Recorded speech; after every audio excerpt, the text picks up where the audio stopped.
starts now. Thanks for joining us. I'm David Molko. And I'm Laurel Porter. And we start tonight with health concerns over both our air and water quality. Yeah, public health officials pointing to both smog and algae blooms at some popular swimming spots, conditions that could make some of us, including our pets, quickly sick. Catherine Cook with our top story. A hot, muggy evening meant one thing for Sophie Monahan's dog, a dip in the Willamette River at Cathedral Park. But on this night, Sophie's dog was a little too anxious. I found out that there's an algae bloom and hopefully my dog will be okay because he ran into the water before I saw the signs. The Oregon Health Authority posted this public health advisory about a toxic cyanobacteria bloom, also known as blue-green algae, in the Willamette River near Cathedral Park. They're asking people to avoid swimming and high-speed water activities in this area.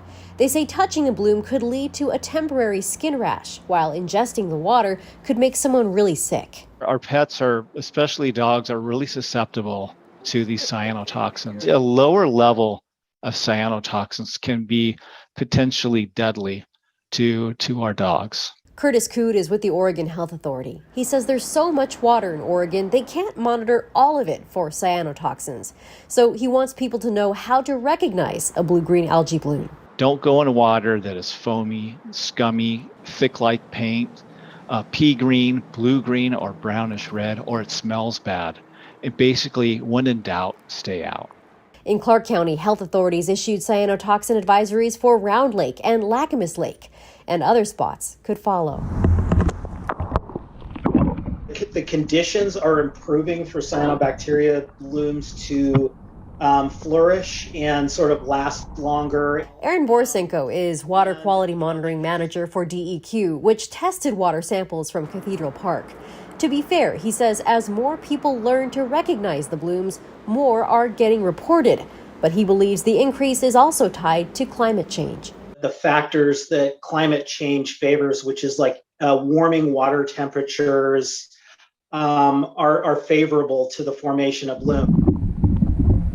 From the water to the air. On Thursday, the DEQ and Southwest Clean Air Agency issued an air quality advisory due to elevated levels of ozone pollution or smog.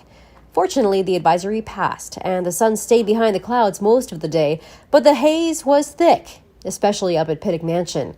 Here's Eric Nastasia from Southern California. It's peeking out. That's what we came here for, to see the views. The views, not quite what you expect the clear Portland air, right? That's a little smog. But even Portlanders are self-aware.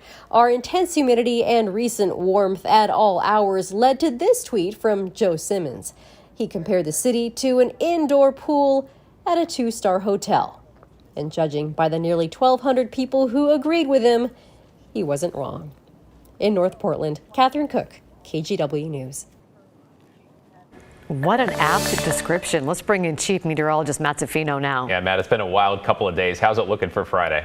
I thought you were going to say it's been a while since I've stayed at a 2-star hotel. That too, probably. Right. Oh, that was a pretty funny description. You know what? It's still warm. It's still muggy outside. Humidity at 66%, but that dew point at 67 is about as high as you're going to see it in Portland.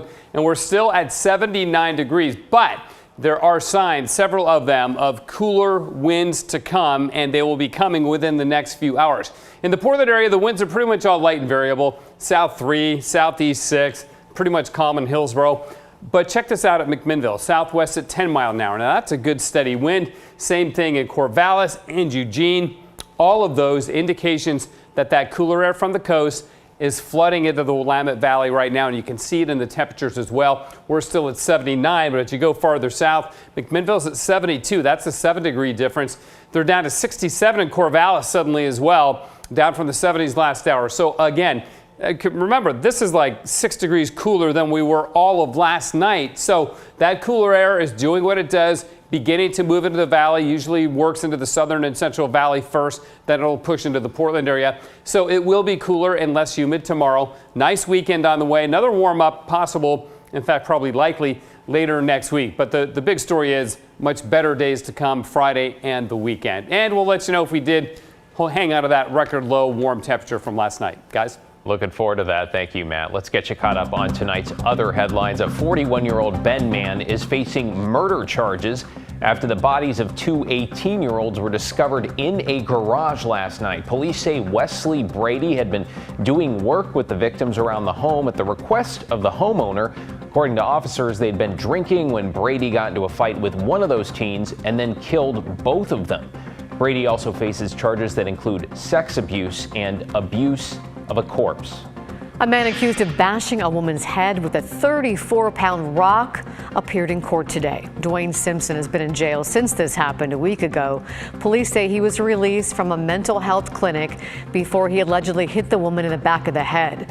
It happened outside the Unity Center for Behavioral Health in Northeast Portland. The attack was random, and police say they've had several 911 calls in the last month with reports Simpson was threatening to hurt others. He pleaded not guilty today and is due back in court next month. And the Clackamas County Sheriff's Office is asking you to take a close look at the man in this photo. He is accused of sexually assaulting another man on a MAX train. The victim lives with autism, and while the attack was last September near the Town Center Transit Station, investigators say they have exhausted their leads. The suspect is in his 50s or 60s, about 6 feet tall, last seen with that tan backpack. If you spotted him, you know who he is. Call the Clackamas County Sheriff's Office. Well, let's turn to Portland's gun violence epidemic with another shooting, this time near Rocky Butte, that will likely take your breath away. The target, police say, a car full of kids that was sprayed with bullets, leaving two of them injured. Mike Benner with the story.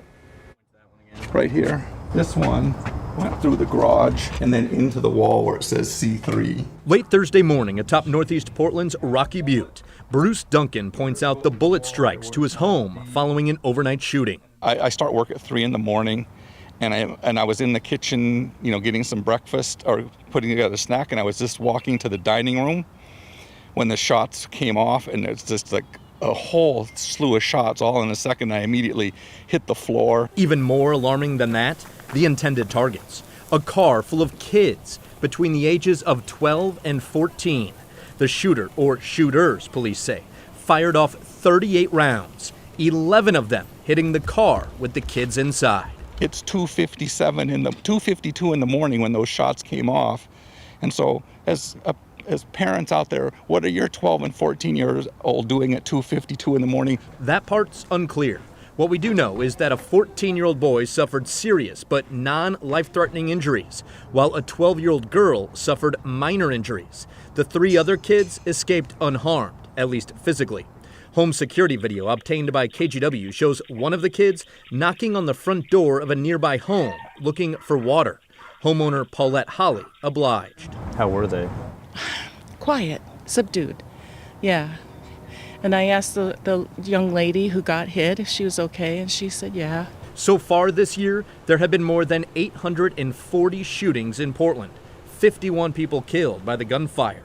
Another 250 people injured, including the kids in Thursday morning's shooting. When we talk about kids, we want to protect our kids. And when we have gun violence happening in our neighborhoods, it's bad enough. But when it's affecting our children, that certainly increases the concern for me, and I know for many of our community members. And again here, people like Bruce Duncan, whose house was one of 2 hit by the gunfire overnight. I mean, it was, within 2 feet of the path that I was about to walk.